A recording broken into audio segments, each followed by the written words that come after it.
Bonsoir à toutes et à tous. Merci d'être là dans ce live exceptionnel. Exceptionnel parce que ce soir, là, voilà, on démarre avec un live avec un invité de Marc. Enfin, il s'appelle pas Marc, hein, il s'appelle Richard, mais je vais vous expliquer tout de suite après. Et donc, le temps que je retrouve mes notes, voilà, parce que on va parler des pouvoirs extraordinaires de la process communication. Alors, si vous savez pas ce que c'est, restez connectés parce que là, c'est un sujet qui est extrêmement passionnant. Moi, j'ai découvert ça pas plus tard que l'année dernière et c'est un truc qui est vraiment, vraiment passionnant. Alors, tout de suite, pour ceux qui ne me connaissent pas, qui arrivent pour la première fois dans ce live, donc moi, je suis Christophe Train, et je suis coach agile en marketing vidéo. En d'autres termes, j'accompagne les entrepreneurs à développer leur visibilité grâce à un outil extrêmement puissant qui s'appelle la vidéo. Ouais, tu l'avais compris.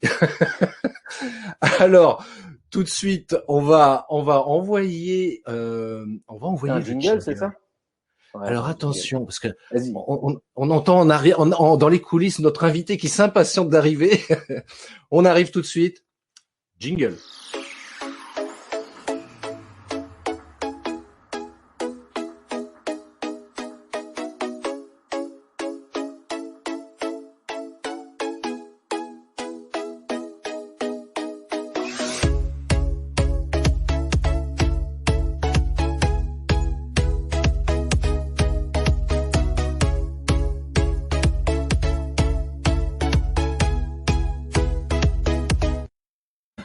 Bonsoir à nouveau, bonsoir, bonjour.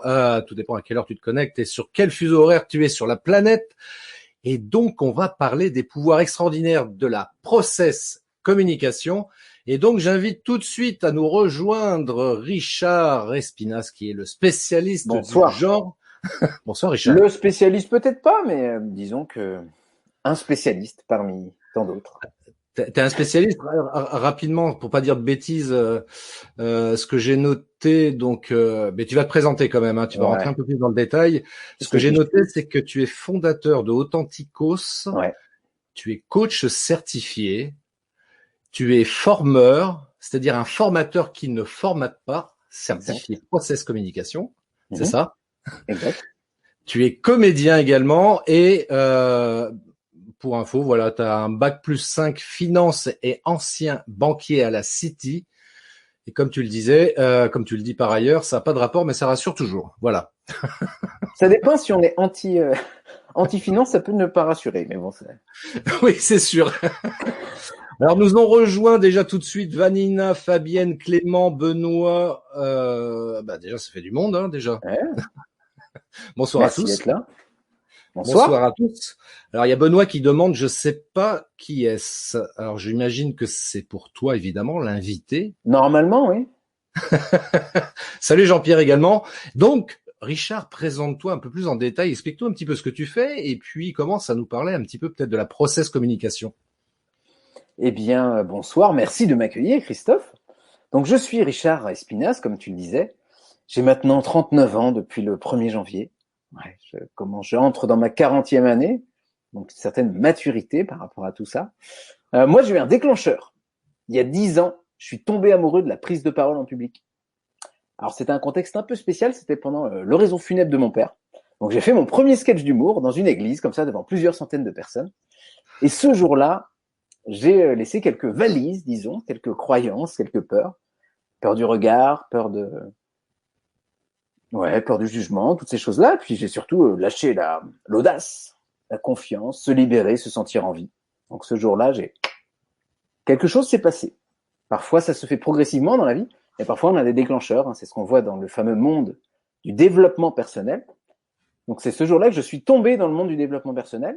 Après, je me suis relevé quand même, parce qu'il y en a qui tombent, mais qui se relèvent pas. Bref. Et à partir de là, j'ai commencé le théâtre, etc. Donc, environ 2-3 ans plus tard, moi, je travaillais à l'époque à la Française des Jeux, dans les paris sportifs. Voilà, c'est rien à voir. Et 2 ans plus tard, j'ai quitté tout pour devenir comédien. Après, j'ai fait 2 one-man shows. Il y a un one-man show, mes voisins sont venus me voir. Ils ont fait « Oh, on a adoré ton spectacle, ça te dit de devenir formateur prise de parole ?» Et j'ai dit « Oui ».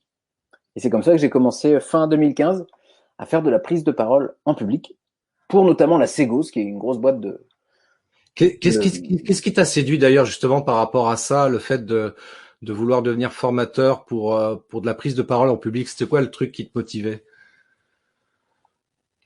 Disons que depuis mon déclencheur, j'avais une philosophie de vie qui était un petit peu comme dans l'impro théâtrale, dire oui et de co-construire. Donc j'étais connecté à ce que l'univers me proposait ça, donc je disais oui, tout simplement. Donc c'était un challenge déjà, donc moi j'aime bien les challenges, on y reviendra tout à l'heure avec la process communication. C'est que le monde de l'action et du challenge me ressemble particulièrement. Il ressemble à tout le monde, mais pour certaines personnes c'est un peu plus marqué, on va dire. Donc j'ai dit oui, j'ai commencé comme ça, donc j'étais à la fois comédien, je faisais du one-man show, un peu de voix aussi, voilà, dans différents projets, aussi du théâtre. Et à partir de là, donc j'ai continué à en même temps faire comédien plus formateur.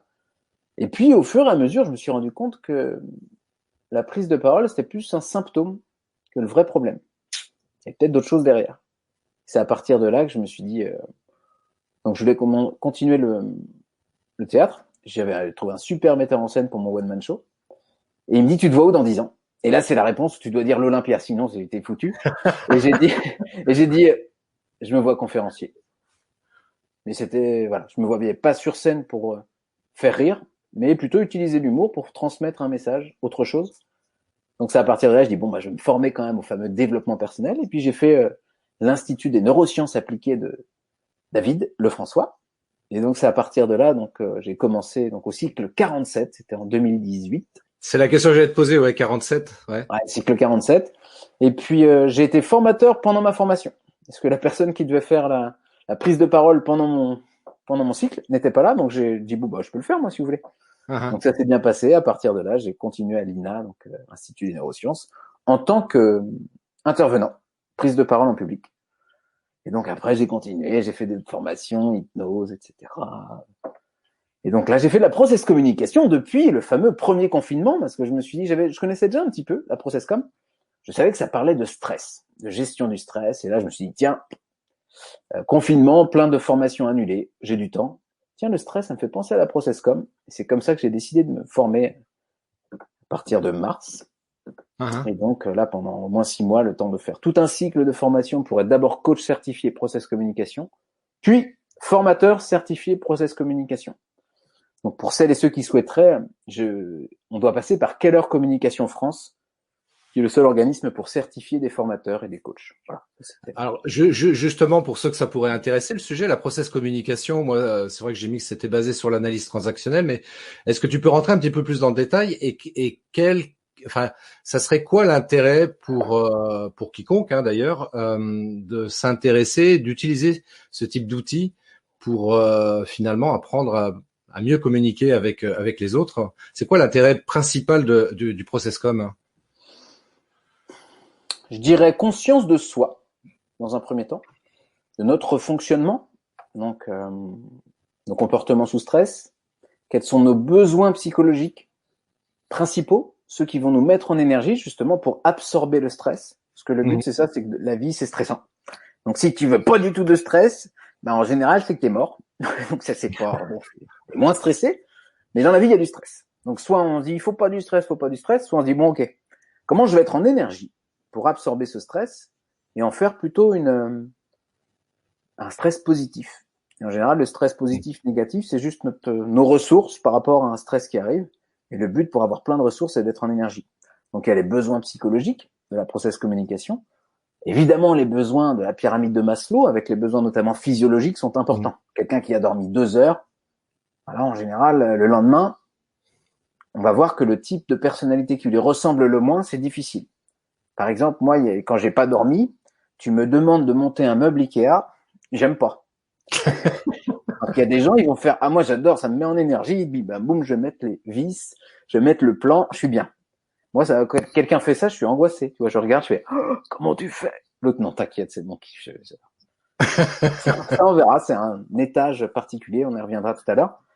Et ça, et on a donc plus conscience de soi. Donc j'ai compris plein de choses sur moi, sur mes moments de vie, mes motivations ont changé notamment.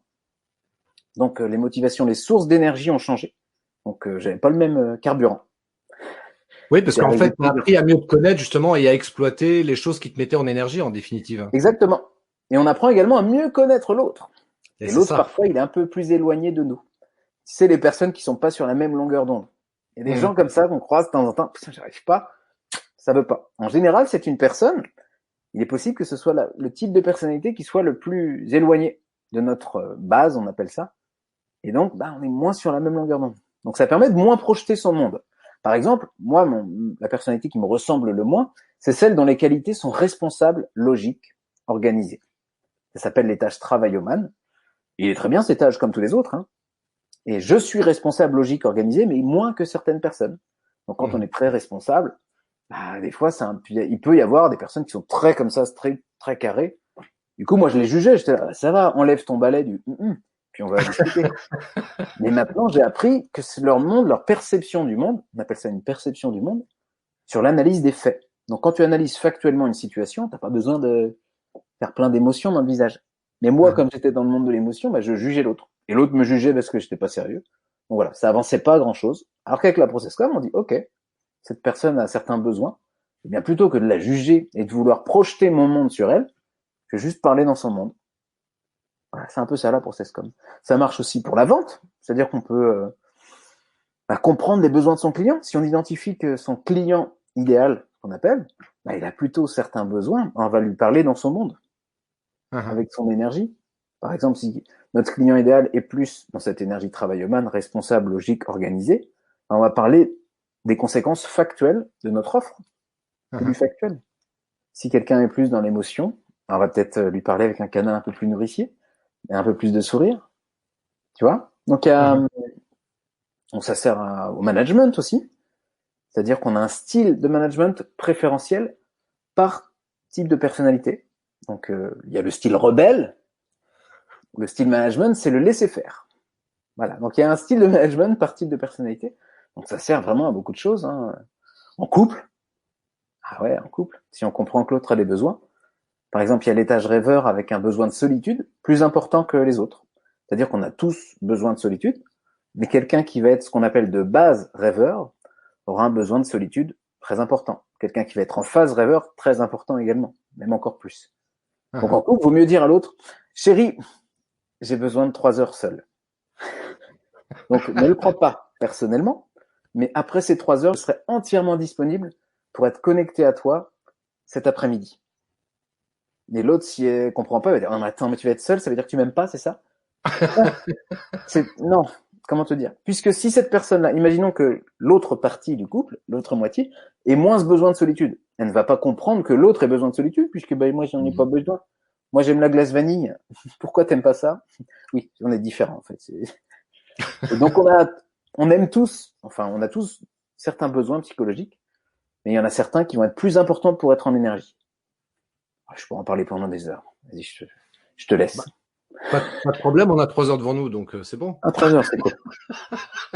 Puis en plus, t'as de l'eau, donc ça va. Ouais. Ouais, mais à ce rythme-là. Donc je ne vois pas les questions. Alors tu me dis s'il y a des questions. Parce que je regarde effectivement s'il y a des questions. Enfin, il y a plein de gens qui. En fonction des questions, je pourrais te dire si j'entends des étages. S'il y a une question qui est dans un étage travaillomane, s'il y a une question qui est dans un. Alors, tiens, oui, très bonne idée. Tiens, si vous voulez savoir sur quel étage ou quelle base vous êtes au niveau de la ProcessCom, posez des questions. Des questions. Vous me donnez vos 3 qualités principales selon vous, et je pourrais peut-être vous dire tiens. Et même ceux qui regarderont ce live en différé, enfin en replay, pareil, vous pourrez me contacter si vous le souhaitez par Messenger et je vous donnerai brièvement des infos si vous le souhaitez sur vous. Exactement. Et puis à la fin du live, là, on précisera comment le contacter Richard, l'actualité du moment, etc., etc. Donc restez connectés. Donc si vous avez des questions, encore une fois, n'hésitez surtout pas. Si on n'a pas là, tu peux. Vous savez que j'ai partagé un document à Christophe. Ah ouais, tiens, je l'ai là, tiens. Qui avait suivi une journée en décembre. Oui. Et très instructive cette journée. Donc c'était qu'une seule journée. Parfois, ça peut se faire sur 6 jours, sur 10 jours, sur 20 jours. Donc on s'adapte, c'est le but. Je vous dirai pourquoi moi j'aime bien m'adapter. C'est vrai que pour la petite histoire, allez, je raconte un peu ma life. J'ai fait la formation de l'INA et j'ai loupé le 3e jour du séminaire 6 où Richard officiait justement pour parler de la prise de parole en public justement. Et j'ai regretté profondément. Et puis quand Richard a dit, bah tiens, il y a un atelier sur la processcom, qui sait que ça intéresse? Moi, monsieur, moi, monsieur. Et puis voilà. Et puis on va continuer à se voir d'ailleurs en 2021, parce que Richard propose plein de choses super intéressantes. Donc vraiment, on va dire que je fais de la flatterie, mais c'est pas vrai parce que Richard, tu me connais un petit peu, mais franchement, j'apprécie beaucoup la qualité des ateliers ou des formations que tu proposes, et c'est toujours super intéressant, très utile et très concret aussi. Donc c'est pas juste de la théorie, il y a aussi des mises Il en y a de la pratique. pratique. On le Ah bah verra, oui. c'est l'action. Donc très utile pour la prise de parole en public, évidemment, cette process commun. Puisqu'en ayant plus conscience de soi, en ayant plus conscience de ses réactions sous stress, on va Ouais. pouvoir anticiper. Donc ça, je vous le dirai quand on présentera chaque type de personnalité, un petit peu les conséquences en prise de parole, si vous le souhaitez. Pour être Alors sympa. attends, Thierry, Richard, il y a de la matière là pour toi si ça t'intéresse. Vas-y. On a alors une question déjà de la part de Laura qui demande, est-ce que notre base principale, je vais même l'afficher d'ailleurs, c'est bête, est-ce que Vas-y. notre base principale peut changer avec le temps? Ça, c'est une première question. Ok. J'y vais direct. Vas-y direct, on va y aller étape par étape, vas-y. Alors là, je vais essayer d'être le plus succinct et le plus clair possible, parce que des fois, il y a des explications un peu plus longues. Donc, il y a une personnalité, ce qu'on appelle de base. Donc, selon T.B. Keller, l'inventeur de la process communication, T.B. Keller, qui est docteur en psychologie, qui a développé tout ce modèle, et notamment l'algorithme de l'inventaire avec la NASA. Bon, bref, donc c'est quand même du solide. Hein. T.B. Keller, base travaillomane, quand même, je tiens à le préciser. Donc, la personnalité de base, ce serait notre personnalité innée. Donc, il peut pas le prouver encore, hein, soit dans les premiers mois, soit la personnalité qui arrive sur Terre. Donc, c'est sûrement lié aux gènes aussi. Il n'y a pas de... Moi, j'ai observé, en tout cas, sur les quelques, maintenant, quelques dizaines de personnes que j'ai observées, qu'il y a des énergies assez croisées, assez yin-yang. Par exemple, moi, j'ai plus l'énergie de ma mère, ma sœur plus mon père. Enfin, voilà, donc ça n'a pas été prouvé, mais donc c'est pas non plus aléatoire. Mais ce serait une personnalité innée. Donc, elle reste toute notre vie, on aura notre base. C'est-à-dire que s'il y a quelqu'un qui aime pas sa base, au mieux qu'il l'aime. Parce que, par exemple, quelqu'un qui va être... C'est-à-dire qu'il y a une partie de nous qu'on veut pas voir. Mais si cette partie de nous, c'est notre personnalité de base, faut mieux l'accepter. On y reviendra tout à l'heure. Parfois, il y a des choses dans la vie qui font qu'on n'a plus envie de voir qui on est. Donc, c'est notre identité de base. Donc, c'est quelque chose qui va être immuable. Ensuite, il y a une structure de personnalité qui va se former. Cette structure-là, ça va être les ordres des étages qui vont suivre. Et cette structure-là, elle va être liée à notre culture, notre éducation. Donc, tous ces réajustements. Voilà. Donc, c'est jusqu'aux 7 ans. Normalement, aux 7 ans, tout est immuable. C'est bloqué. On a tous les ordres des étages qui sont établis à 7 ans. C'est avec ses études cliniques qu'il a prouvé ceci. Donc, ça marche bien. Hein. C'est depuis la fin des années 70. Il a quand même bien travaillé ce modèle. Il a maintenant 74 ans, T.B. Keller. Voilà. Donc, il a amélioré au fil du temps, basé sur les travaux de l'analyse transactionnelle. Eric Berne. Donc, un modèle de psychothérapie plus sur les types de personnalités, les transactions, les états du moi, parents, enfants, adultes, bref. Donc, analyse transactionnelle, je vous conseille d'aller voir si vous ne connaissez pas ce domaine. J'espère que Laura, cela te va. Ouais. Il y a Hélène. Alors là, c'est une question pour moi. Christophe, il est quelle base? Christophe, il est quelle base? Je te dirai ça en privé. Ouais. On n'est pas obligé de... C'est ça, il y a tout un... Quand on remet les inventaires, donc dans une formation, en général, on présente le modèle, on parle des bases, des phases, etc. Et au bout de 4 points abordés, là, on peut partager l'inventaire et on n'est pas obligé de le partager avec les autres. Alors, un inventaire ne donne pas la qualité d'une personne.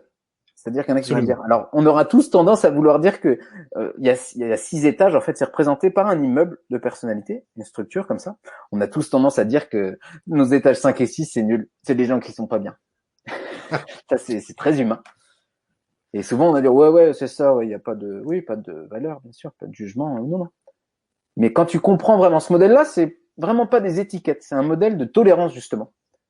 Et moi, j'aime bien le comparer au fugu. Vous savez, le poisson japonais, là, s'il est mal coupé, c'est un poison. Et sinon, là, il est délicieux. C'est à peu près pareil. La processcom, l'enseigner, c'est assez... faut être précis. Donc on fait attention. C'est-à-dire qu'on va pas dire, le pire c'est de dire, ah ça c'est un rebelle, ah ça c'est un travailleman. Non, cette personne est de base rebelle. Mhm. Donc un étage n'est pas une personne.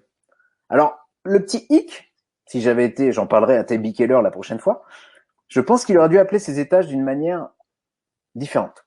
C'est-à-dire, en mettant des adjectifs, on prend le risque de justement personnaliser les étages. Par exemple, Ah, si on ne peut pas dire cette personne est un rêveur, bah, peut-être qu'ils auraient pu l'appeler rêve ou rêver. ah, On n'aurait pas pu ah. dire cette personne c'est rêver. Voilà, ça c'était une petite. Donc si des personnes de Keller Communication voient cette vidéo, nous en discuterons pour changer. Là, c'est le jour où je rachèterai tous les droits pour du modèle dans quelques années. Je Oui, ça pourrais arrivera un jour. fantaisie. Alors, il y a des réactions, bien sûr. Marie-Ange qui dit mes qualités sont le courage, la persévérance et la créativité.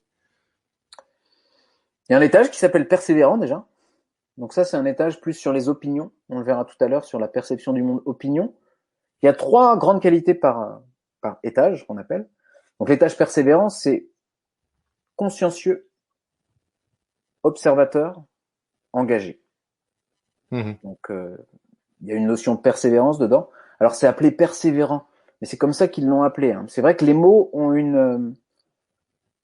un sens dans l'inconscient collectif. Par exemple, persévérant va être très connoté positif. Pardon, tu as besoin de quelque chose? Vas-y, je t'en prie. Et oui, c'était Vie ma vie avec Richard. Ne quittez pas. Donc persévérant, je disais, oui, il est connoté plutôt positif dans Ouais. l'inconscient, alors qu'il y a rêveur qui est un peu moins. Voilà. Donc ce sont les mots donnés par T.B. Keller. Donc voilà, s'il y en a qui disent ouais, mais moi je suis pas travailloman parce que man ne suffit que ça veut dire que c'est pathologique. Oui. Donc on va dire que c'est. Donc il y a des couleurs associées. Vous pourrez les appeler par couleur si vous le souhaitez. Donc il y avait créatif, c'est ça, je crois, la troisième Alors, il y qualité. avait courage, persévérant et créatif, ouais. Le courage, on l'associe pas spécialement à une. La créativité, en tout cas, est plus sur l'étage rebelle.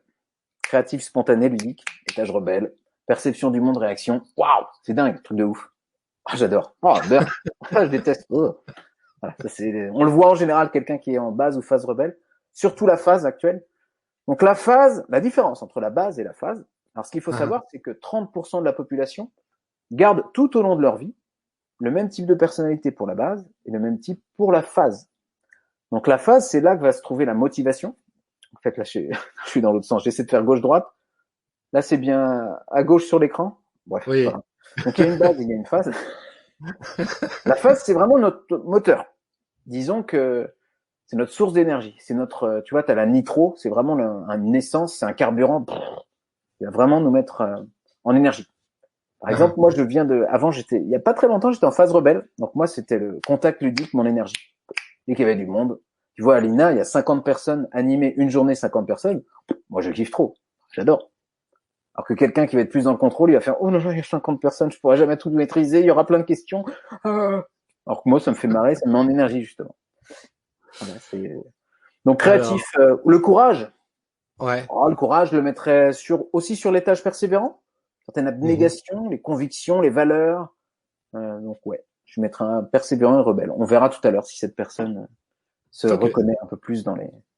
Alors, Ah, mes qualités sont quand j'avais. d'autres Ok, tu m'avais interventions. Il y a Sylvie qui nous dit que ces 3 qualités principales sont l'écoute, la créativité et la résilience.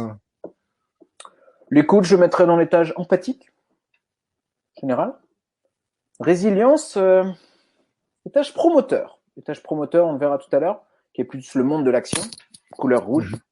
Ah Mhm. ouais. Donc la résilience, puisqu'il y a le côté adaptabilité aussi dans cet étage-là. Donc en général, après la résilience, hein, j'ai pas toutes les. Il faudrait voir avec Boris Cyrulnik quels sont les ingrédients de la résilience. Mais en général, s'il y a résilience, c'est qu'il y a eu dans la vie des événements qui font que parfois on a été obligé d'être résilient ou pas, mais pour s'adapter, pour survivre. Donc Mhm. je pourrais pas faire là juste avec juste les mots, c'est difficile d'aller de donner plus de détails. Voilà, c'est quelques. Alors, candidate suivante, pardon. Inda qui nous dit qu'elle est spontanée, authentique et à l'écoute et curieuse, virgule pour moi. Ah ouais, il y a beaucoup. Hein. Je connais Inda, je crois que tu es cycle Oui, 53. oui. Hein, ouais. Oui, oui, 53 aussi, ouais. Spontané, bah, ça c'est l'étage rebelle. Authentique. Alors authentique, ce qui est marrant, c'est que c'est le nom de ma boîte que j'ai créé, Authenticos. Ouais. Et ce que j'aime bien Authenticos, c'est que, je le dis parfois, c'est la racine grecque du mot authentique, et ça veut dire se détermine par sa propre autorité. Et donc, il y a de l'autorité derrière l'authenticité. Je trouvais ça assez sympa. Je sais pas ce qu'on pourrait dire dans authentique. À mon avis, ça va avec tous les étages, parce que l'authenticité, c'est aussi accepter toutes ses facettes, en tout cas selon moi. L'authenticité marche très bien avec la processcom, c'est le sens, parce qu'on est authentique aussi en étant ce qu'on croit ne pas être. Je sais pas si c'est très clair. En tout cas, je sais qu'Oscar Wilde disait « Soyez vous-même, les autres sont déjà pris ». Moi, j'aime bien dire « Soyez les autres », parce que la perception que vous avez de vous-même est déjà prise. Tu sais, souvent, il y a plein d'étiquettes, de croyances qu'on a sur nous-mêmes. Par exemple, quelqu'un « Ah, moi, je suis pas du tout calme ». Ah, si, tu es calme. Par contre, tu devrais y aller. De temps en temps, je suis persuadé que ça te ferait du bien. Moi, en gros, j'ai une énergie très haute. Quand je vais dans mon étage rêveur, solitude, calme, nature, je suis hyper heureux. Je sais que ça me fait du bien. Par contre, si tu me mets une retraite d'une semaine, je sais pas si je pourrais. C'est un beau challenge, mais ce sera trop de solitude et trop de calme pour moi. Il y a un moment, mon besoin tu vois, il y a un autre besoin qui va, mais quelqu'un qui va être en base rêveur, qui se fait une retraite d'une semaine, kiffe. Quelqu'un en phase rêveur, ah ouais, génial. Introspection, introspectif, imagination et calme sont les qualités de l'étage rêveur. Donc voilà, pour moi l'authenticité, c'est un très beau modèle d'authenticité. Donc l'authenticité, c'est quoi? C'est à la fois être soi-même, donc notamment notre personnalité de base, parce que c'est important, mais aussi devenir soi-même. Donc devenir souvent l'étage au-dessus, c'est ce qu'on appelle un changement de phase. Il se passe des choses dans la vie, tu vois, des situations confrontantes, qui font que, alors pour être le plus simple possible par rapport à un changement de phase, disons que pour chaque type de personnalité, il y a une problématique émotionnelle particulière. Mmh. Quelqu'un qui va être en phase travailloman aura un challenge avec les situations de perte majeure. Ils auront à faire le deuil et aller dans l'émotion tristesse. Je connais des personnes qui, à la suite d'un deuil, n'ont pas pleuré. Puis 10 ans plus tard, ils font un truc, l'hypnose, l'EFT, puis là, tout tombe. Ils pleurent pendant 2-3 jours. C'est-à-dire qu'ils sont allés accueillir l'émotion authentique de tristesse. Et ce jour-là, comme la situation a été confrontante, elle a duré plus de 2 ans, on dit en général. Si c'est après 2 ans qu'on a exprimé l'émotion authentique, à ce moment-là, on est candidat à un changement de phase. Parce qu'on a accueilli une émotion authentique. Tu vois le truc? Donc l'émotion de substitution, c'est la colère. La personne va être en colère alors qu'elle devrait être triste. Tu vois, c'est comme un parent en phase persévérant, il voit son enfant en train de jouer, tu vois, l'enfant a 4 ans, plutôt que de lui dire « j'ai peur que tu tombes », le parent va être en colère. « Attention, je t'ai dit, fais gaffe !» Tu vois, et donc là, l'émotion de substitution, c'est la colère, alors que l'émotion, la vraie émotion qu'il y a derrière, c'est la peur. Donc, tu vois, pour chaque type d'étage, il y a une émotion authentique. Donc là, on va un peu dans le détail, hein. Il est quand même psychologue, docteur en psychologie derrière. Donc ce serait aussi associé, enfin, c'est même pas ce serait, c'est associé aussi à des étapes de l'enfance, chaque émotion et chaque étage. Donc là, on va pas y aller parce qu'une demi-heure, ça peut prendre du temps. Mais en tout cas, voilà. Donc parfois, on a un changement de phase dans la vie. Moi, j'ai connu 2 changements de phase. Je t'en parlerai tout à l'heure, si on a le temps. Et je vous dirai ce qui s'est passé dans ma vie et pourquoi ça a basculé. Alors, il y a Agnès qui est intervenue à 2 reprises, donc je sais pas si ça peut être intéressant au niveau de la processcom, parce qu'elle met, il faut accepter d'être chiante. Oh, tu sais, on est toutes un peu chiantes, Agnès. On a tous un côté chiante, hein, ça dépend ce qu'on entend par chiant, après. On dit t'as chiante en général. Ouais. C'est ça. Être chiant, ça dépend. Qu'est-ce que c'est être chiant? Est-ce que c'est être exigeant? Est-ce que c'est Comment tu définirais, tiens, Agnès, si tu m'entends en direct, le fait d'être chiante? C'est être un peu sur l'autre, c'est ça? Comment tu le vois, toi? Non, mais être chiant, c'est vrai que chacun a sa notion de. On va attendre la réponse d'Agnès alors. La chiantologie, bon, ça c'est ça c'est Tom Cruise, c'est autre chose. Mais alors on n'oublie pas Hélène aussi qui a posé une question. Est-ce qu'on peut faire des liens? Alors attends, je vais afficher en même temps la question. Est-ce qu'on peut faire des liens avec l'énéagramme comme l'a fait le MBTI? Alors Oui, parce que je sais que l'énéagramme, je connais peu l'énéagramme, je sais qu'il y a des branches, donc il est possible que base et phase correspondent à différents numéros. Quand on nous enseigne la processcom, en tout cas, on dit, vous pouvez faire vos ponts entre les autres modèles, mais là, on va parler que de ça pour l'instant. On peut aussi parler de la carte du monde dans la PNL. Voilà, il y a plein de... Donc, je suppose que oui. Alors, je ne sais pas si quelqu'un s'est penché sur la connexion Enneagramme Processcom. Processcom, c'est vraiment un modèle, comment dire, moi, j'avais lu 2-3 bouquins avant de commencer ma première formation de Processcom. J'avais déjà l'impression que je connaissais la Processcom. Après, j'ai fait mon premier jour, j'ai fait, oh putain, en fait, non. Mon deuxième jour, j'ai fait, oh non, pas du tout. Et là, tu fais 19 jours en tout. Donc, c'est presque à chaque fois que tu bosses, tu pousses une porte, il y a un autre truc. Donc, il y a plein de gens qui disent, ah, je connais super bien la Processcom. Mais c'est pour ça qu'ils font hyper gaffe à certifier les personnes. Tu vois, il y a tout un protocole. C'est que parfois, on a l'impression qu'on connaît, mais on connaît pas. Donc, s'il y a une personne qui est certifiée Enneagram, certifiée MBTI, certifiée Processcom, donc c'est bien, ça veut dire je sais qu'il y a des personnes qui sont passionnées et qui sont certifiées dans tous les modèles. Et il y a sûrement des ponts à faire entre chaque. Maintenant, je ne les ai pas, je pourrais pas m'aventurer sur ces connexions-là. J'espère que cela vous va. Non, je ne botte pas en touche. Je ne sais pas, c'est tout. Hélène, j'espère que la réponse te convient. Sinon, t'hésites pas, tu peux apporter un commentaire. Ouais, sinon tu m'engueules. M'engueule en commentaire, y a pas de problème. Elle te dit merci pour la réponse. Voilà. Merci. Merci pour la réponse. Pour ton remerciement. Alors, pour revenir sur Agnès qui a réagi... pour définir sa chiante, c'est ça? Très exigeante, tu vois? Ah, voilà. Très exigeante, ça... En plus, c'est pas exigeante, tu vois, c'est très, very. Ouais. L'exigence, c'est en général sur les tâches persévérantes. C'est qu'on est exigeant vis-à-vis de soi-même et aussi vis-à-vis des autres. Donc là, les tâches persévérants, observateurs consciencieux, engagés. Donc les valeurs sont importantes. La confiance. Question existentielle, suis-je digne de confiance? C'est important, à mon avis, la confiance pour toi, Agnès. Oh oui. Normalement, elle ne devrait pas me répondre pas du tout. Quand on est très exigeant vis-à-vis de quelqu'un, il y a une notion de confiance derrière. Problématique émotionnelle, la peur de ne pas être à la hauteur. Si un jour, Agnès, tu as un gros projet avec plein d'enjeux, il est possible que tu aies peur de ne pas être à la hauteur. Parce qu'il y a le côté exigence, il faut que je sois... Alors, il y a des drivers derrière. Les drivers, c'est une notion qu'on appelle aussi parfois message contraignant. Mais en tout cas, les drivers ont été inventés par T.B. Keller. Et je vous expliquerai. Maintenant, on va regarder... ce serait bien que je te montre quand même un exemple. Tu veux que j'affiche le document? Ouais, je vais juste prendre un exemple d'immeuble. Alors... J'en ai, mais je vais pas c'est des immeubles de personnes. J'ai pas envie de te montrer quelqu'un. Je vais juste aller sur Google Images, je te chope une image et je te l'envoie. Ça marche? Ok, envoie-la moi. Donc, je désactive le partage de la 2 secondes. Enregistrer l'image sous, hop. Hop, je t'envoie ça sur Messenger. Messenger. C'est bien en visuel de pouvoir voir un inventaire de personnalité pour voir ce que ça donne. Ah merde. Alors... Zut, excusez-moi. Don't worry, be happy. Ah, j'adore aussi ça.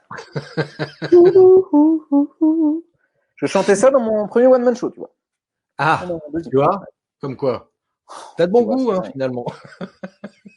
C'est dingue. C'est dingue. C'est dingue.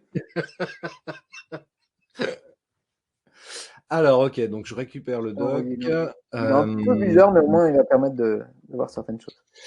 Bougez pas. Restez connectés. Pendant ce temps-là, à Santa Cruz, une dame va acheter des pommes chez l'épicier. Et moi, je vais afficher dans 2 secondes. Donc là, Agnès, si tu es très exigeante, travaille ta souplesse, travaille l'acceptation des imperfections, l'imperfection d'Étienne, l'imperfection des autres. Fais-toi des compliments. Quand on est très exigeant dans les tâches persévérantes, on a du mal à parce qu'il faut que ce soit parfait. Donc, tant que c'est pas parfait. Donc, tolérance vis-à-vis de soi. En général, on commence par soi. Souplesse, sourire, tâche empathique, canal nourricier. Ah, on est bien. Essaie de récupérer l'image. Oui, c'est bon. Je l'ai retrouvé. In every life, we have some trouble. Non, c'est C'était je continue à caché chanter. avec des frites. Des frites. Bah oui, hein, sur les frites, une fois, tiens, voilà, ça Alors s'affiche. ça, c'est un... Je l'ai trouvé, je viens de le trouver sur Google, mais c'est vrai. Normalement, c'est disposé, tout est à gauche, aligné à gauche, mais c'est bien, ça nous donne une idée. Donc là, vous voyez, il y a des énergies disponibles par étage. Cette personne, comme vous pouvez voir, est de base empathique. Donc, cette personne serait sa personnalité innée. Elle a une phase vécue travailloman. Qu'est-ce qui s'est passé? Un moment, dans sa vie, on ne sait pas à quel âge. Il s'est passé quelque chose, c'est qu'elle a exprimé l'émotion authentique, qui est la colère. Ah oui, parce que quelqu'un d'énergie empathique va avoir du mal à dire non. C'est le jour où elle dit stop, non, maintenant je m'affirme. Et là, boum, à ce moment-là, elle a pu. Donc après tant d'années, elle a fait plaisir, hein, Driver fait plaisir pendant plein d'années. Elle a fait plaisir, fait plaisir, fait plaisir. Puis un jour, elle en a eu marre. Parce qu'à mon avis, elle devait être malheureuse. Elle a dit merde, j'en ai marre de me faire plaisir, maintenant fais chier. Tout le monde, tout l'entourage a fait quoi? Bah, ça va, qu'est-ce qui t'arrive? T'as craqué? Bah, ça fait quand même 15 ans que je dis pas non. Donc là, j'en ai, quand je vais le dire, ça va être. Donc cette personne, à partir de ce moment-là, on dirait mon portrait. Ouais, ça arrive. Travailloman, étage 2. Oh, je peux même vous le dire. Hein. Donc les 3 qualités de l'étage empathique sont chaleureux, sensible, compatissant. C'est génial, hein. En fait, ils sont tous super. C'est des super pouvoirs. Moi, je les appelle des super pouvoirs. Chaleureux, sensible, compatissant, c'est génial. Responsable, logique, organisé pour l'étage travailloman. Le seul problème de ces 2 étages combinés, parce qu'il y a des mélanges qui marchent pas très bien. Ça, c'est le cocktail Molotov pour le burn-out. Travailloman empathique. Pourquoi? Parce que je dois faire plaisir. Tu vois la souris ou pas, là? Non, vous voyez pas? Quand je... Non. Bon, bref. L'étage empathique, on fait plaisir, du mal à dire non. Travailloman, besoin de reconnaissance pour le travail. Donc, vous allez toujours trouver des collègues qui vont faire hey, tu peux m'aider pour ça? Oui, parce qu'on va être content de faire plaisir et on va être content de nourrir notre besoin de reconnaissance pour le travail. Donc, même joueur joue encore. Normalement, tous les collègues, oui, oui, oui, oui, oui, je finis tard, oui, oui, oui, ou je finis tard. L'élastique, paf. Ça marche plus. Le jukebox, il est cassé. Et là, normalement, bah oui, c'est fait le burn-out. Ah ouais, c'est malheureux, c'est comme ça. Donc, disons que c'est l'univers qui nous a envoyé ce message avec ce burn-out, que on avait à travailler à la fois se reconnecter à soi, donc savoir dire non, se dire oui à soi et dire non aux autres, savoir accepter ses imperfections, rechercher l'excellence plutôt que la perfection, c'est-à-dire j'ai 2 heures pour travailler sur ce dossier, je vais faire du mieux possible pendant ces 2 heures. Si on se dit pas ça en amont, qu'est-ce qui va se passer? Je vais passer 3h30 sur ce dossier pour que ce soit puis comme j'ai perdu un peu de temps, je vais rebosser à fond sur l'autre. Et puis je finirai tard le vendredi parce que je finis juste j'arrive. J'ai juste à finir le dossier. L'authenticité peut-elle être la base d'une personne où il faut faire un travail pour développer cela? L'authenticité n'est pas liée à un étage en particulier. Alors c'est vrai que quelqu'un de base empathique, avec ses qualités de chaleureux, sensible, compatissant, va particulièrement apprécier l'authenticité. Maintenant, on peut être de base promoteur, base rêveur et être authentique. L'authenticité, c'est aussi être soi. Donc pour être soi, il faut aussi accepter ses imperfections. Pour être soi, il faut accepter de se nourrir d'abord soi ses besoins et ensuite ceux des autres, sans se dire qu'on va être égoïste ou égocentrique. Donc voilà, pour moi l'authenticité c'est tout ça. C'est aussi accepter ces facettes qui sont plus éloignées de nous. Par exemple, cette personne qui aurait le dernier étage rebelle, créatif, spontané, ludique, il est possible que quand elle croise une personne créative qui est de base rebelle, on va dire, comme c'est, elle la trouve trop spontanée, puisque elle est moins. Donc là, on peut voir un niveau d'énergie. Ça, il y en a d'autres des étages. Je crois que c'est l'ancien modèle qui est représenté en pyramide. Maintenant, ils sont représentés en. Alors, qu'est-ce que c'est que ça? Hop, je reviens. J'avais un appel en. Donc voilà, l'authenticité pour moi est. Tiens, comment utilises-tu ProcessCom en coaching? Fais-tu passer le test ou ce n'est pas la peine? L'utilises-tu en coaching individuel et coaching d'équipe? Ah là, c'est une multiple question. Donc ça, normalement, on est sur ouais, multiples questions. Ça doit être un étage travailloman. Elle m'a fait LOL, donc il y a un bel étage rebelle aussi. Quand on écrit LOL, en général, c'est l'étage rebelle. Fais-tu passer le test ou ce n'est pas la peine? Alors on appelle ça plutôt un inventaire ou un questionnaire, parce que le test sous-entendrait qu'il y a une bonne et une mauvaise réponse. Donc il n'y a pas de mauvaise réponse. Hein. Donc je disais tout à l'heure que 30% de la population garde la même base et la même phase. On peut être quelqu'un de très développé, qui se connaît très bien, et avoir la même base et la même phase. Et avoir quelqu'un de très perturbé en ayant vécu toutes les phases de la process-com. Ça arrive à 1% de la population, a vécu toutes les phases. Alors tu dis, ouais, génial, t'as gagné le jeu vidéo. Non, c'est juste que t'as vécu dans ta vie plein de situations confrontantes où ça a piqué. Et qu'après, en général, c'est... Alors l'avantage, c'est que cette personne est assez à l'aise dans toutes les énergies. L'inconvénient, c'est qu'elle va avoir, et nous le verrons dans quelques instants, toutes les séquences de stress potentielles. Et ça, c'est le revers de la médaille. Pour revenir à la question de Marie, alors, comme je suis coach certifié et formateur certifié, en effet, le fait de faire l'inventaire va m'aider à y voir plus clair. Maintenant, l'inventaire n'est pas spécialement juste, puisque c'est un être humain qui le remplit. Et donc, il suffit soit qu'il manque de conscience de lui-même à ce moment-là, ou en général, soit si cette personne remplit l'inventaire sous stress, bah, elle va s'imaginer, non, je suis que ça, puis de toute façon, moi maintenant, c'est ça. Donc là, ça peut être biaisé. Donc, parfois, c'est pas parce qu'on a un inventaire qu'il est vrai. C'est pour ça que on doit le débriefer avec quelqu'un qui dit, attends, t'es sûr? Moi, l'autre fois, j'ai une personne qui m'a dit, je suis de base phase rebelle. Je lui ai dit non, que de base travaillomane, phase rebelle. Mais comme la base travaillomane, sa qualité, c'est d'être responsable, et que la phase rebelle, sa problématique, c'est la responsabilité, tu sais ce que t'as fait? Bah, t'as rejeté toute ta base travaillomane. Parce que tu veux plus voir ça du tout chez toi. Ah, merde. Comment je le sais? Je l'ai vu sur le visage. C'est-à-dire qu'une base travaillomane, c'est quelqu'un qui va avoir une perception du monde plutôt factuelle. Donc on appelle ça une partie de personnalité ordinateur. Donc c'est quelqu'un qui va plutôt être dans l'analyse factuelle. Donc elle va regarder sans trop d'émotion. Donc je sais que cette personne-là, en l'occurrence, a plutôt un visage comme ça dans l'analyse factuelle, mais de temps en temps, ça fait « Salut, ça va? Ouais, tranquille. » Voilà, ça peut faire ça parfois. Et c'est pour ça que je dis bah, « J'invalide ton dossier. » Donc dans un coaching individuel, on peut même sans être coach certifié, repérer les drivers. Les drivers, ça se repère à l'oreille. Tu veux un petit café?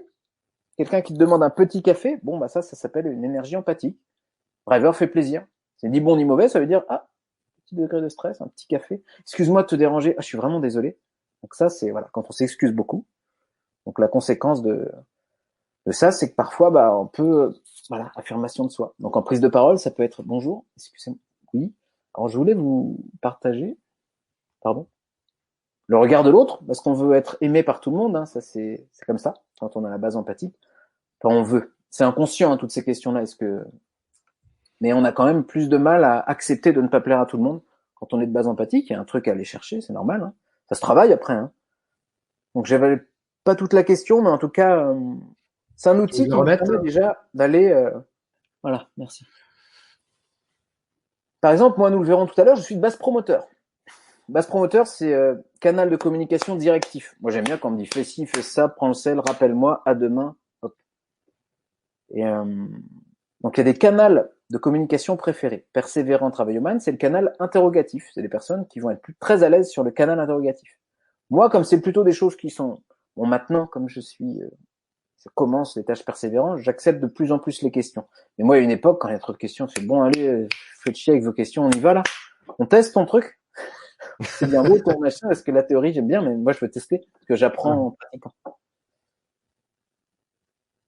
Je suis en voiture et je ne pourrais pas... Ah, c'est pas mal ça. Ah, je t'ai carrément arrêté. Ah, bah, je n'avais pas tout lu, c'est bon ça. Je suis en voiture, je suis sur l'autoroute. Non, bah fais pas ça. Donc ça, c'est si tu es en train d'écrire des textos en voiture, c'est peut-être que tu as un besoin d'excitation. Non, justement, elle précise bien, je viens de m'arrêter pour écrire ce commentaire. Donc, on va peut-être partager les autres. Donc, vous voyez, phase actuelle, persévérant. Ouais. Comme ça, on va partager l'autre doc, les 44, et je vais vous présenter brièvement les 6 étages. Ouais, rapidement, effectivement, parce que le temps passe. Ah, le temps passe, avec le temps. Hein. Alors, j'ai une conférence à l'histoire, et elle est pleine, mais je vais en faire une très bientôt. Donc, voilà, il y en aura d'autres, vous inquiétez pas, je vous expliquerai tout ça. Alors, par quoi tu veux que je commence? Du remontement, ouais. Alors, voici... J'y suis. Vous voyez bien. Donc ça, c'est un document. Donc vous voyez, type empathique, couleur orange, hein, chaleur. Donc il y a une explication pour chaque couleur, donc je le dis quand même, parce que chaleur, c'est la couleur la plus chaude. Après il y a le rouge, mais le rouge on le verra, c'est une autre couleur, c'est le côté sanguin. 30% de la population est de base empathique, ça ce sont les statistiques de Keller Communication. Donc 1,5 million d'inventaires ont été faits à travers le monde, quand même. 75% de femmes, parmi ces 30% de la population. Donc on filtre le monde au travers des émotions. Vous voyez, je sens que je suis à l'aise. Le mot partagé. Chaleureux, sensible, compatissant, j'en parlais tout à l'heure. Canal nourricier, qu'est-ce que c'est un canal nourricier? C'est partager, c'est prendre soin. Ça va? Tu vas bien? Ouais. Rêveur correspond à quoi? J'arrive, Laetitia. Rêveur, c'est un besoin de solitude, donc on le verra tout à l'heure. Mais dans 7 minutes, on parle de l'étage rêveur. Question existentielle. Donc il y a une question existentielle par type de personnalité. Suis-je aimable? Cette question-là, Cool. quelqu'un de base empathique ne se la pose pas tous les matins, mais elle revient. C'est pour ça qu'il y a le driver fait plaisir, on appelle ça. Alors un driver, qu'est-ce que c'est? C'est une croyance. La croyance, c'est j'ai de la valeur si je fais plaisir. Et le but, c'est d'aller travailler cette croyance. Par exemple, en coaching, on va travailler la croyance. Tu peux avoir de la valeur si tu ne fais pas plaisir. Tu peux dire non. C'est OK. Tu peux dire non, tu auras quand même de la valeur. La valeur, c'est quoi? Valeur, estime de soi. Ah, vu des couleurs de logo, Christophe, Hélène. Peut-être, je ne sais pas. Reconnaissance. Donc, il y a des besoins. Ce sont des besoins psychologiques qui vont aider la personne à être en énergie. Donc, reconnaissance de la personne. Être reconnu en tant que personne, c'est-à-dire au travail, quelqu'un qui va être de base empathique, si elle est salariée, va aimer que son supérieur, sa supérieure, lui dise merci pour qui tu es et pour ce que tu apportes à l'équipe, toute ta chaleur humaine, etc. Là, on dit ça à quelqu'un de base empathique, pour 2 semaines, elle est repartie, quoi. Alors, malheureusement, parfois, il y a des managers qui disent bon, on va pas non plus le complimenter, on le paye pour ça. Ouais, mais non. Donc, alors parfois, il arrive, tout le monde a cet étage, chaleureux, sensible, compatissant, l'étage empathique. Là, tu es passé au travail, Oman, je sais pas si tu as fait exprès. Ouais, j'ai fait exprès parce que je vois le temps passer. C'est pas pour t'embêter, Richard, mais Et en tout cas, il y a certaines personnes, si on se demande s'ils ont cet étage-là, mais tout le monde l'a. Parfois, par contre, la porte est bloquée. La porte de l'étage est bloquée avec des grosses croyances. Par exemple, ça peut être des croyances sur le travail au man. Ouais. Les garçons, notamment, c'est que, ouais, tu vois, on pleure pas, ou des choses comme ça. Qui peuvent faire que, non, je vais pas visiter mon côté sensible, moi, je suis un bonhomme. Sauf qu'à un moment dans la vie, si on va pas du tout visiter son côté empathique, il peut y avoir certains problèmes. Type travailloman, on en parlait tout à l'heure, logique, responsable, organisé. 25% de la population de base travailloman, 75% d'hommes. Donc là, un qui, quoi, quand, où. Les faits, le factuel, canal interrogatif. Question existentielle, suis-je compétent? Qu'est-ce qui se passe, suis-je compétent? En prise de parole, notamment, pour montrer qu'on est bien compétent, on va donner plein d'informations. On va surdétailler à fond, comme ça on va montrer qu'on est compétent. Le problème, c'est qu'en parlant trop, le public va être perdu, donc va nous trouver moins compétent. Ça, c'est belle une balle dans le pied. Donc quelqu'un qui aurait cette énergie travailloman très marquée, la synthèse orale. Sujet, verbe, complément, point, respiration. Et à la fin, on dit, si vous avez des questions, voilà, c'est... Donc, il y a besoin de structuration du temps. Ça va être voilà. Alors, c'est pas une personne, mais quelqu'un qui est de base travailloman ou phase travailloman va avoir un besoin de structuration du temps important. Normalement, c'est une personne qui prépare bien ses vacances. Tout est bien rangé. Il y a le Tetris dans le coffre. Tout est organisé. Tout est... Et c'est bien, c'est une qualité. Moi, c'est mon dernier étage travailloman. Donc, en ce moment, je suis en train de le visiter. Je fais pas mal de choses, le Calliope, etc. Donc, c'est bien. C'est un beau challenge pour moi. Reconnaissance du travail.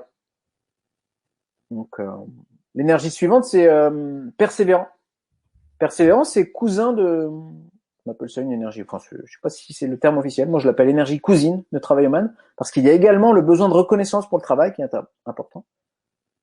Par contre, les opinions, cette fois-ci. On filtre le monde non plus au travers de la pensée factuelle, mais au travers des opinions. À mon avis, nous devrions, je crois que... Alors là, on est sur la confiance aussi, le dévouement, les valeurs. C'est quelqu'un qui va dire moi j'ai les valeurs. Normalement on répond moi aussi, mais c'est pas les mêmes. Mais bon, valeurs, voilà, c'est aussi des croyances. Question existentielle, suis-je digne de confiance? Hyper important. La confiance, c'est qu'une fois. On fait une crasse à quelqu'un qui est en base persévérant, normalement, elle ne nous rappelle plus du tout. Ou si c'est le contraire. Donc il y a les vieux dossiers aussi. Ça ressort beaucoup les vieux dossiers. Ah, tu te souviens, il y a 6 ans, tu m'avais dit ça. Quoi? Ah si, je m'en souviens très bien.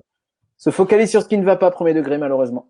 Un parent en phase persévérant, qui a un enfant qui revient avec 9 sur 10, va voir l'erreur en premier. Et c'est comme ça. Donc je suis en train de ce qu'on appelle de phaser en ce moment, de rebelle vers persévérant. C'est assez troublant. Des fois, j'ai l'impression de passer de clown à vieux con, mais ce n'est qu'une impression. C'est juste que j'ai plus d'exigences. J'ai moins le besoin. J'ai toujours envie de faire rire et de contact ludique, mais c'est moins mon besoin. Donc là, mon besoin en ce moment, c'est de transmettre.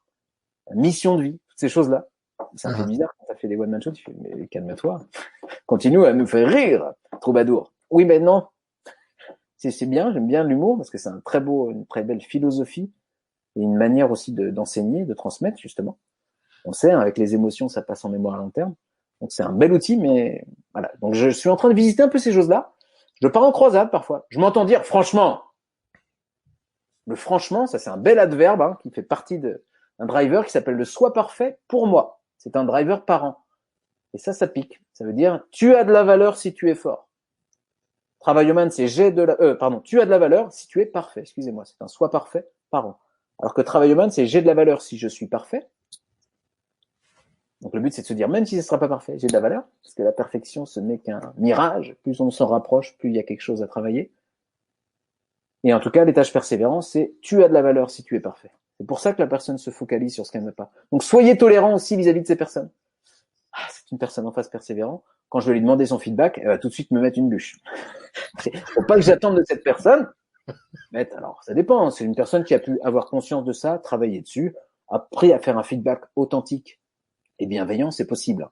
Mais quelqu'un qui n'aurait malheureusement pas exploré toutes ces facettes pourrait instinctivement, comme ça, d'abord dire ce qui va pas. Ou alors, c'est pas bien ce que tu as fait là et là. Tu veux pas me dire avant? Oui, oui, d'accord. Par contre, si elle se force à être bienveillante, tu dis, oui, refais comme avant. C'est pas grave. Donc voilà, il y a des différents degrés de stress, comme vous pouvez le voir à chaque étage. On n'a pas eu le temps de les voir en détail. Donc il y a un premier degré de stress, où ici, c'est le driver qui se manifeste. Donc là, le driver, pour l'étage driver, c'est sois fort. J'ai de la valeur si je suis fort. Et comment ça se manifeste? Donc, il y a moins d'émotions, on se retire. On donne pas ces émotions, je suis fort. Je fais le dos rond. Besoin de solitude, calme, imaginatif, réfléchi. On dit aussi introspectif. Donc, canal interrogatif directif, là, il y a deux canaux différents. C'est quand elle est émettrice, cette personne qui va être de base rêveur, phase rêveur, va utiliser le canal interrogatif. Merci Inda. Avec ton humour, j'adore, pourtant les sujets ne sont pas simples. Tu vois. J'adore, ça c'est un verbe typiquement dans l'étage.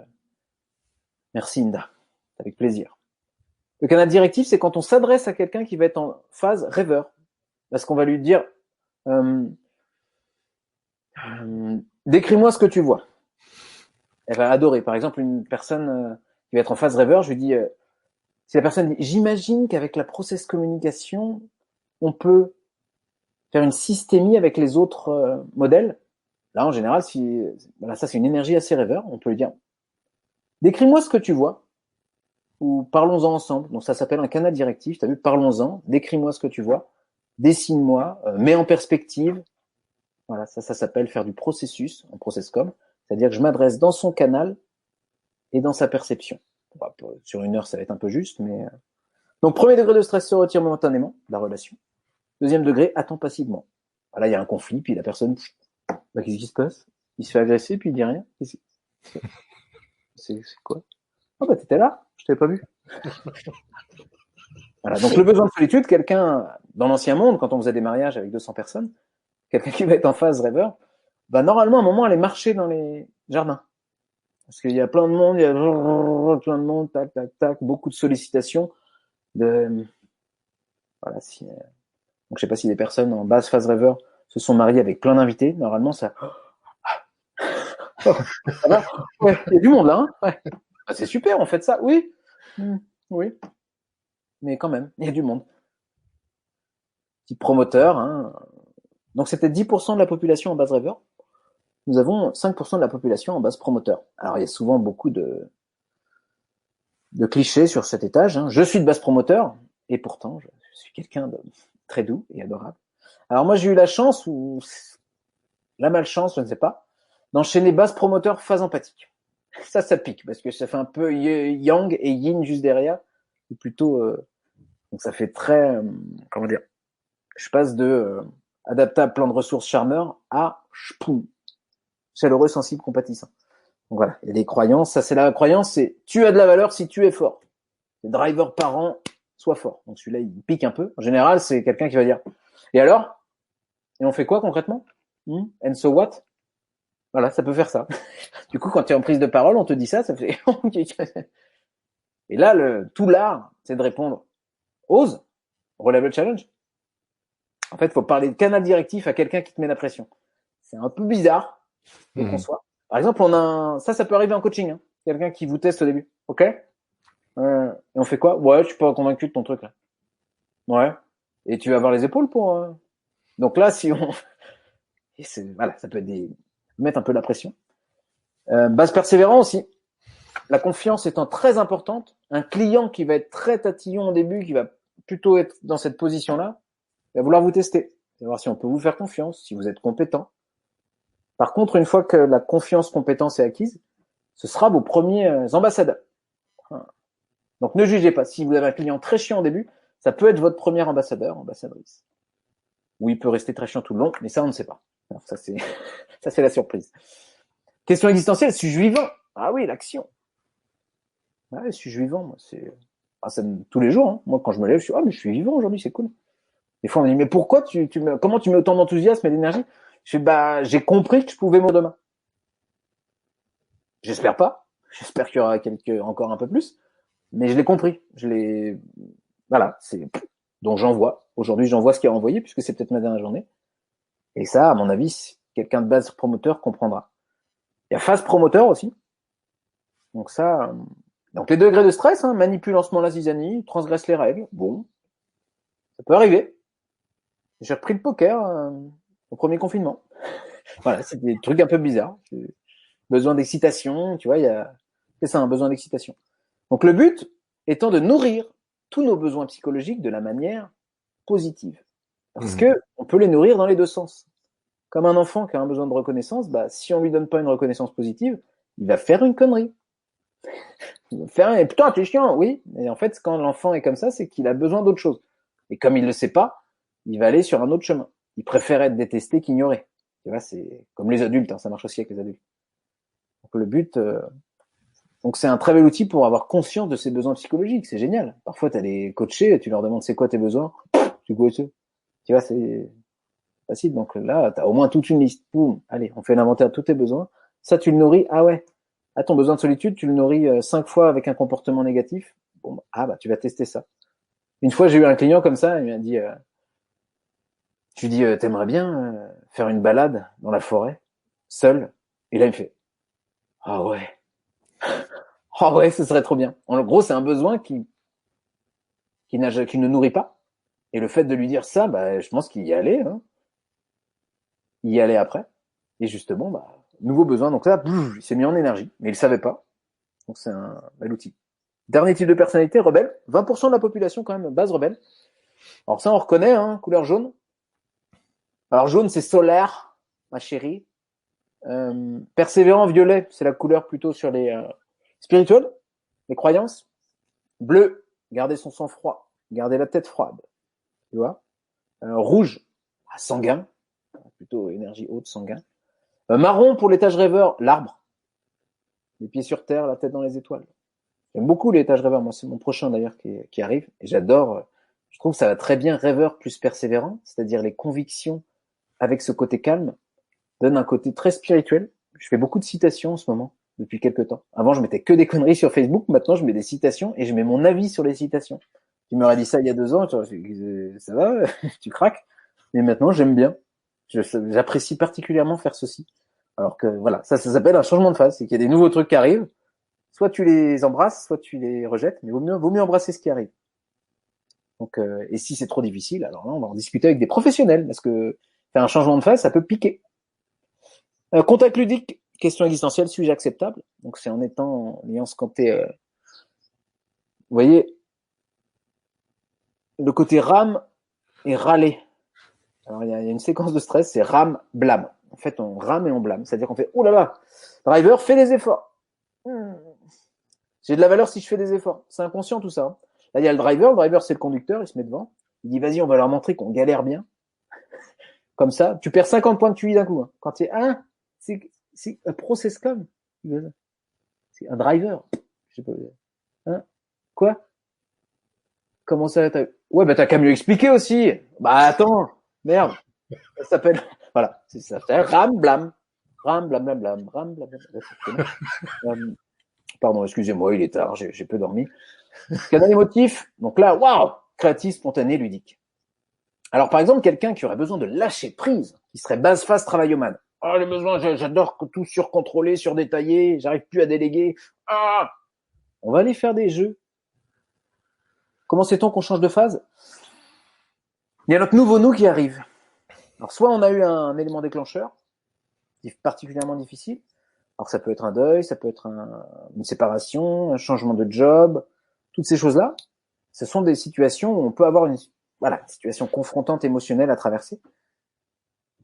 Et si on sait qu'on a un changement de phase, c'est qu'on a, comme je te disais, on a de nouvelles sources de motivation. Moi, il y a 1 an, j'aurais jamais publié sur Facebook une citation avec mon avis dessus. C'était pas possible. Et je sais que j'aime faire rire, mais avant, je mettais que des conneries. Et maintenant, il y a une partie de moi qui dit, ouais, mais ça va servir à quoi? Ouais, ils vont lol, ouais.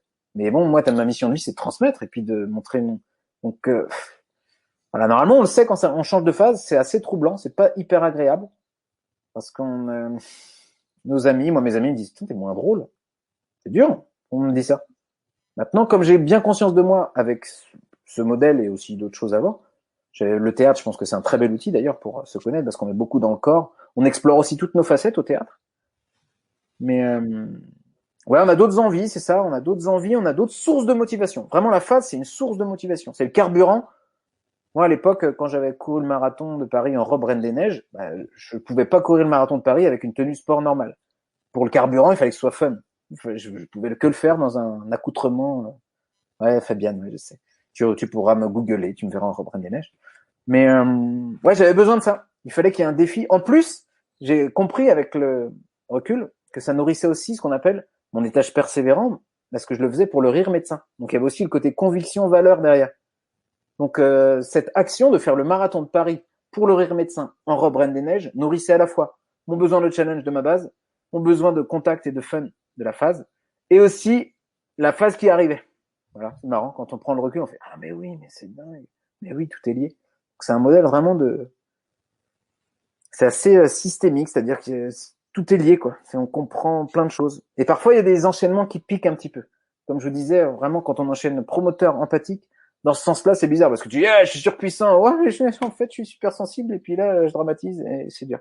J'ai fait plus de 15 ans quand même en phase empathique, donc c'est plutôt, c'est très bien, je pense que ça m'aide aujourd'hui pour connecter émotionnellement à un groupe, dans une formation, dans une vidéo, donc c'est génial, hein. Moi je dis gratitude, merci beaucoup.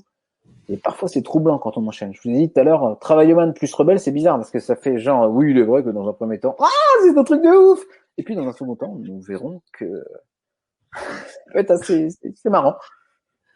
Donc, voilà, on peut être aussi base promoteur, phase rêveur. Enfin, il y a plein de. Donc des fois, tu as des besoins contradictoires qui arrivent. Tu as l'impression que c'est contradictoire, mais c'est juste des besoins opposés. Donc on est beaucoup dans le yin-yang aussi finalement. Hein. Vous voyez, je suis puissant, vulnérable. Je suis contrôlant, mais je lâche prise. Je suis parfaitement imparfait. Comment dire? Je peux être puissant, mais aussi sensible. Je peux être introspectif, mais spontané. Tu vois, et le but, c'est d'explorer toutes nos facettes. Donc, je pense que des exercices de créativité, notamment qui sont dans l'étage rebelle, hein, on parle de carpe diem et notamment beaucoup dans cet étage-là, remettre du jeu, J-E-U dans le jeu, et remettre du jeu aussi, parce que c'est l'étage empathique, se remettre d'abord, accepter, de d'abord se connecter à soi. Ouais, on est tout et son contraire, c'est ça, Hélène. Mais c'est bien ce que tu le saches parce que parfois on se dit bah non, moi je suis que comme ça. Ah, moi je suis timide. Ça typiquement, je suis timide. Non, tu es peut-être de base rêveur, qui affecte plutôt un besoin d'introspection, un besoin de solitude. Mais c'est très bien. Ça fait des très bons orateurs d'ailleurs en base rêveur parce qu'il y a beaucoup plus d'écoute. Donc il faut l'accepter. Et c'est bon. Là derrière, il y a du boulot au niveau des croyances. Parce qu'il y a nos croyances à nous, il y a aussi les étiquettes qu'on nous a collées. Un enfant de base rebelle, ça va être difficile à l'école, plus difficile, parce que sa perception du monde va être la réaction. Donc il y a un oiseau qui passe, l'enfant il va être là, et il va être moins concentré. Votre enfant n'est pas concentré. Non, il est de base rebelle. Et donc c'est pas pareil. C'est comme ça. Alors je dis pas que tous les enfants de base rebelle ne sont pas concentrés, mais ils auront plus de mal à se concentrer qu'un enfant de base travaillomane. Un enfant de base travaillomane, normalement à 5 ans, ça fait à quoi ça sert? Pourquoi il y a une chaise? Et à quoi ça sert? Il y a combien de grammes dans la recette? C'est marrant, hein, dès le plus jeune âge, on le voit. Un enfant promoteur, moi enfant, je fonçais à fond, je fonçais la tête dans les meubles, boum boum boum. Voilà. C'est comme ça. Donc comme c'est la personnalité innée, on voit déjà très vite des types de personnalités. Moi, mes filles. Est-on normal quand on est dans tous les étages? Non, tu es anormal, il faut aller te faire soigner tout de suite. Non, non, c'est très bien. Hein. Au contraire, ça montre que tu dois bien nourrir, consciemment ou non, tes besoins psychologiques principaux, c'est-à-dire ceux de ta phase actuelle et ceux de ta base. La phase actuelle, c'est vraiment pour l'énergie. La base, c'est vraiment, on nourrit toujours la base. On nourrit toujours la base. Ce qui voudrait dire, Richard, excuse-moi de te couper 2 petites secondes, mais ça voudrait dire que là, contrairement à une autre citation, là, pour le coup, on peut se permettre de dire on a la lumière à tous les étages. Exactement. C'est beau. Et ce que dit T.B. Keller, c'est que la plus belle vue est au dernier étage. Ouais. Dans le sens où si on a accepté cette facette qui est la plus éloignée de nous, bah, on a un peu gagné, quoi. On a gagné en tout cas l'acceptation de soi et toutes nos facettes. Donc quand on arrive à aller aisément dans tous les étages, ça veut dire qu'on a de l'énergie. Et on y va des dizaines de fois par jour. Hein. C'est juste que moi, l'étage travaillomane, si tout le monde commence à parler de, je sais pas comment dire, voilà, si c'est un congrès de montage de meubles Ikea, et pendant tout le week-end, ils sont tous là en train de compter leurs vis et tout, moi, je vais pas être bien. À un moment, je vais faire des convulsions, je vais pas être bien. Par contre, le matin, quand je me lève, je vais dans mon étage travaillomane, et je vais d'abord aux toilettes, ensuite je me lave les dents, ensuite, tu vois, je fais des choses responsables, logiques, organisées. Voilà, tout ça pour dire qu'on est toutes ces facettes-là. Et qu'on a tous, on y va plusieurs dizaines de fois par jour dans tous nos étages. Par contre, si tu as dormi que 3 heures et que ton dernier étage, c'est, je sais pas, qu'est-ce qu'il pourrait y avoir, un étage qui est très éloigné. Moi, c'est travaillomane, mais pour toi, je sais plus ce que c'est. Pour d'autres personnes, surtout Ikea, ouais, c'est ça. Surtout pour le sapin, ça c'est pas facile. Pour les aiguilles. Et donc voilà, la processcom, là, ça fait 1h07, on a encore quelques minutes ou pas? Moi, je veux bien. Après, c'est vrai que j'avais dit que c'était jusqu'à 19h, mais je vois qu'a priori, tout le monde est passionné par ce que tu dis, et moi le premier. Passionnant, en fait. La processcom, c'est vraiment Oui. un vrai, comment dire, un vrai modèle de tu te dis, mais waouh, qu'est-ce que c'est que ce truc-là? Tu commences à comprendre plein de choses. Le mieux, c'est quand t'entends quelqu'un qui commence. T'entends les drivers. Quand t'entends les drivers, c'est génial. Quelqu'un qui fait, ne serait-il pas plus pertinent de faire ça? Bon, bah, l'interro négatif, ça s'appelle quelqu'un qui est dans son étage persévérant. Donc là, ne serait-il pas plus pertinent? T'as envie de dire, tu sous-entends quoi? Voilà, parce que c'est ce quoi parfait pour moi, donc tu vas pouvoir avoir un peu plus de pression. Normal. La personne va dire franchement. Franchement. La personne qui commence par franchement. Bon, bah, ça s'appelle un adverbe qui est dans l'étage persévérant. Donc, on sait qu'un driver soit parfait pour moi. Moi, je veux moins prendre personnellement. J'entends quelqu'un me dire, Richard, franchement, on peut pas faire ça. Moi, j'entends ça, je me dis, ok, phase persévérant ou base persévérant. Je vais pas le prendre personnellement. C'est-à-dire, cette personne est en train de me faire croire que j'ai de la valeur si je suis parfait. Et je vais lui répondre, merci pour ton opinion. Je pense que je vais donner mon opinion à cette personne et je vais lui poser une question derrière. Donc, je vais lui demander son opinion. Mais le problème, c'est qu'on appelle ça un masque on appelle ça un masque, et on dit que les masques appellent les masques. C'est-à-dire, quand on entend quelque chose comme ça, ne serait-il pas plus pertinent? Bah, on a envie de dire, tu sous-entends quoi? Que j'ai tort ou que machin? Et là, non, pas du tout. Ce qui est marrant, c'est un prof face travaillomane contre un élève face rebelle. Blablabli, blablabla, sur détail, sur détail, sur détail, sur détail, sur détail, sur détail. L'élève face rebelle fait, oh là là, on driver fait des efforts là. je comprends rien là. Là, le prof, il fait, je viens de l'expliquer 3 fois. Et là, le prof, il fait, et l'autre fait, ouais, bah ça va si vous l'expliquez mieux aussi. Et puis l'autre, quoi, je suis pas compétent. Et là, ça commence à être drôle. Alors Richard, parce que là il y a des gens qui commencent à nous dire merci, au revoir. Merci. Avant que tout le monde parte, si on souhaite te contacter, c'est quoi l'adresse de ton site web? Bah, j'ai richardespinas.fr. Sinon, il y a ma page Facebook, Richard Espinas, acteur, comédien formeur, je crois que c'est celle-ci. Mais donc je vais faire une conférence lundi, mais elle est pleine malheureusement sur la ProcessCom. On est 100 et je vais en refaire régulièrement. Ouais. Je pense. Je ne sais pas encore la prochaine. Donc je vous conseille le livre officiel, hein, le plus demandé, qui s'appelle Comment leur dire de Gérard Collignon. Voilà, comment leur dire. Et c'est un bon premier. Ce que je vous conseillerais, c'est allez-y petit à petit. Parce que le premier, on dit moi je connais trop la ProcessCom, j'ai lu 2 bouquins. Puis après tu fais non, en fait pas du tout. Le danger, c'est de dire le rebelle, la travailleuse, le rêveur. On le fait tous, hein, parce que donc ce n'est pas une personne, des facettes, des super pouvoirs. Moi, je dirais à la rigueur, pour ceux qui ont lu des livres là-dessus, le plus simple, c'est de faire un atelier avec toi et de découvrir un peu mieux dans le dur la ProcessCom. Parce que là, je vais utiliser des termes volontairement choisis, mais je vais dire, franchement, c'est chouette. Ah ouais, c'est vraiment un beau modèle, mais qui est un outil, encore une fois. Par contre, on gagne beaucoup de temps. Vraiment, on gagne énormément de temps pour comprendre le monde de l'autre, ses besoins. Ou là, il est sous stress, ou c'est une émotion. Ah, il fasse travailler au man. Ah, là, il a besoin d'être triste. Ouais, c'est normal qu'il ait du mal à y aller. Voilà, donc c'est vraiment un modèle qui permet de moins projeter le monde, son monde en tout cas, mieux comprendre le monde de l'autre. Et ainsi éviter des pertes de temps et d'énergie, de stress. Merci en tout cas, Christophe. Merci beaucoup, Richard, parce que tu vois, je t'ai très peu interrompu. C'était tellement passionnant. J'étais comme tout le monde en train de t'écouter là. C'était super passionnant, mais c'est vrai que si vous souhaitez en savoir plus, allez prendre contact avec Richard sur Facebook, LinkedIn en particulier. Super sympa. Ouais, il est super sympa. Une phase empathique vécue, vous pouvez y aller. Et puis vous allez sur son site internet richardespinas.fr et puis c'est cool. Et puis on se revoit bientôt, Richard. À bientôt. Bonne soirée. On se revoit tout bientôt. Merci à toutes et à tous pour votre participation, votre écoute. Et à très très bientôt. Là, on est envahi de messages là d'un coup qui arrivent de partout pour nous remercier, particulièrement toi, Richard. C'est normal. C'était passionnant. Merci Florent, merci Sylvie. Voilà, j'essaie d'afficher les messages. C'est un peu compliqué. Wow. Wow. Bah, tu vois, Richard, tu as passionné ton auditoire. Il y a plusieurs personnes qui vont dire lundi, apparemment, qui sont inscrites. Ouais. C'est le 18, c'est ça? Non, le 18, c'est un autre atelier avec. Oui, c'est un atelier, pardon, je confonds. Oui, pardon. 11, lundi, là, c'est ma conférence. Lundi soir, oui. Lundi soir, effectivement. Je la mettrai probablement en replay, je sais pas encore, mais cette conférence. Ouais. Je me suis inscrit également, tout à fait.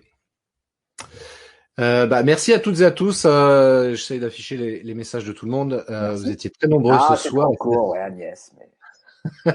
c'est vrai que la ProcessCom, quand on ouvre une porte et qu'on veut expliquer un concept, donc c'est soit je l'explique pas, soit on l'explique à moitié. Donc j'ai essayé d'en donner être le plus clair possible. C'est clair. Il y a tellement de choses à dire là-dessus. Merci à toutes et à tous. Effectivement, lundi, Richard me fait une conférence en ligne à 21h. Et puis sinon, faut prendre contact avec Richard, il vous enverra son actu. Plein de trucs super intéressants de prévus. Il y a plein de choses prévues pour 2021. C'est des projets. Ouais. S'il y a mes projets de conférence, tu vois, je faisais des speakerships, c'était sur un bateau. C'est l'époque où on pouvait aller au théâtre, mais j'espère que en septembre 2021, on pourra retourner sur les planches. Ça serait pas mal. Ça serait pas mal, ouais. Et tous les étages de la ProcessCom. C'est ça. Eh ben, écoutez, merci à toutes et à tous. Merci infiniment, Richard, pour ce partage très précieux. Merci, Christophe. Merci à vous pour tout. Et puis à très bientôt pour un prochain live. Hein, vous restez connectés. Christophe Train, c'est moi. Et puis Ah non. Richard Espinas aussi, vous allez sur ses réseaux. Attends, c'est qu'il est, il est là, lui. Ouais, parce qu'en fait, je l'ai dans l'autre sens, du coup, c'est un peu bizarre. Ben oui, moi aussi. Ouais, t'as vu, Excuse-moi. En Ça fait, va, on est dans la Richard même pièce. Allez, viens. T'en fais un petit bisou. Faut se faire la bise. Non, Ah ouais, mais- c'est pas mal comme concept. Attends. Ouais. Alors, on délire. C'est vendredi. Tout est permis. Un peu d'humour ne fait pas de mal. Tout à fait. Allez, merci à toutes et à tous et à très très bientôt. Et puis À bientôt, bon week-end. bonne semaine, bonne journée. Ciao. Bye bye. Merci d'avoir écouté cet épisode de podcast des néo-vidéo marketeurs. Si tu as une question ou un commentaire, contacte-moi directement sur christophetrain.fr. Je me ferai un plaisir de te répondre rapidement. Et si tu m'écoutes via Apple Podcast, eh bien n'hésite pas également à me laisser un avis 5 étoiles et un commentaire. Ça me fera plaisir. Je te souhaite une très très belle journée et je te donne rendez-vous pour un nouvel épisode très très bientôt. Ciao.